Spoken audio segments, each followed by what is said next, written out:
High, আসসালামু আলাইকুম everyone. তো আজকের ব্লগটা একটু অন্যরকম। আজকে যে জায়গাটিতে গেছিলাম সেই জায়গাটার ফুল একটা ব্লগ দিতে পারছি না, তার জন্য খুবই দুঃখিত। তবে ছোট্ট একটা মিনি ব্লগ আপনাদের সাথে শেয়ার করছি। তো আজকে আমরা চলে যাচ্ছিলাম আমার পাপার বাড়িতে, অর্থাৎ আমার দাদুর বাড়ি, আমার পাপার জন্মস্থান এই বাদুড়িয়ার পূর্ব নাটুরিয়া গ্রামে। তো আমাদের আদি বাড়ির ওখানে আমার একটা দাদুর নাতির গালে ভাতের অনুষ্ঠান ছিল, আর অনুষ্ঠানকে অ্যাটেন্ড করার জন্য আমরা সবাই রেডি হয়ে বেরিয়ে পড়েছিলাম। তবে আমাদের এখানে পৌঁছাতে পৌঁছাতে অলমোস্ট 3টে বেজে গেছিল, আর তার কারণ ছিল স্কুল। যেহেতু আমাদের স্কুল ছুটি হতে অলমোস্ট 1:30 বেজে গেছিল, আমরা এখানকার অনেক কিছুই মিস আউট করে ফেলেছিলাম। কিছু অনুষ্ঠান আর বিশেষ গেস্টদের সাথে দেখা না হওয়াতে একটু তো খারাপ লাগছিল, এবার তাতে কিছু যায় আসে না তেমন। আর তার কারণ সব থেকে ব্যথার জায়গাটা হলো এখানে এসে চেনা অচেনা অনেক মুখই দেখতাম, সেই দুটো মুখকে বাদ দিয়ে যেই দুটো ব্যক্তির ভালোবাসার জন্য সারাটা জীবন তড়পেছি, দাদু আর দিদা।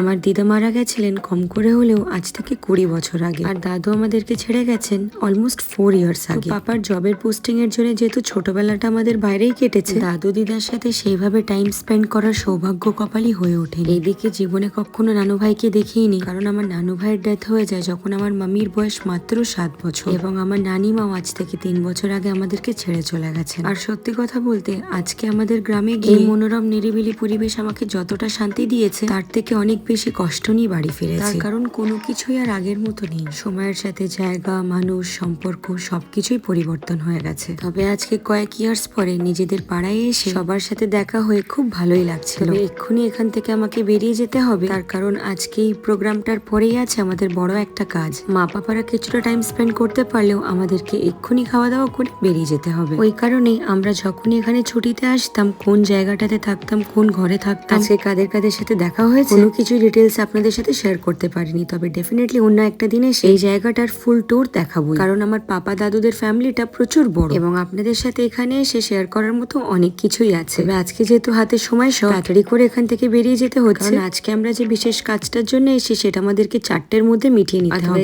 অন্ধকার নেমে গেলে আর পসিবল এই সব কিছুর মধ্যেই নাসিমাদের সাথে শেয়ার করছি যে মাঠটা দেখছি, সেই মাঠে পাপার আর আমাদের প্রচুর স্মৃতি আছে। আমার পাপা আর্মি জয়েন করার আগে এই মাঠেই রান প্র্যাকটিস করতেন সকালে, এবং গরমকালে লম্বা একটা ছুটিতে যখন বছরে আমরা একবার করে বাড়িতে আসতাম, আমার দাদুদের ফ্যামিলির আমার বয়সী সব ছেলে মেয়েদের সাথে আমি এখানেই খেলা করতাম। আর এই মাঠের চারিপাশে যেসব পুকুরগুলো আছে, আমি দাদুদেরকে দেখতাম পানিগুলো বার করে দিয়ে এখানে মাছ ধরতে, এবং আমিও বেশ কাদায় নেমে এনজয় করতাম। আর এই বল খেলার মাঠটা আপনারা অনেকেই আছেন কালুর বল খেলার মাঠ বলে। কালু নামক এই ব্যক্তিটা উনি আমাদেরই দাদু হন, এবং আজকে আমাদের যে বাচ্চাটার মুখে ভাত আছে সেই উপলক্ষে সন্ধ্যাবেলা এবং মধ্যরাত অবধি এখানে একটা ইসলামিক প্রোগ্রাম অর্গানাইজ করা হয়েছে। সেটা সূত্রে এই মাঠ জুড়ে অলমোস্ট কোন একটা মেলার মতো দোকান পাশারি বসেছিল, বাট সবকিছুই মিস আউট করলাম। এবং এখানকার সব থেকে অ্যাট্রাকটিভ জিনিসটা ছিল দাদুদের বাড়ির পিছনের মাঠে এত সুন্দর একটা নার্সারি গড়ে তোলা হয়েছে, যেটা আমি শুনেছিলাম ঠিকই, বাট সময়ের অভাবে কখনো চোখে দেখতে পাইনি। আজকেও খুবই দুঃখিত যে গোটা নার্সারিটাকে আপনাদেরকে একটা ট্যুর দিতে পারছি। তবে আগামী দিন খুব তাড়াতাড়ি আবার এখানে ফিরে আসবো এবং আপনাদের সাথে এখানকার অনেক কিছুর সাথে পরিচয় করাবো। Bye bye everyone, end of the blog.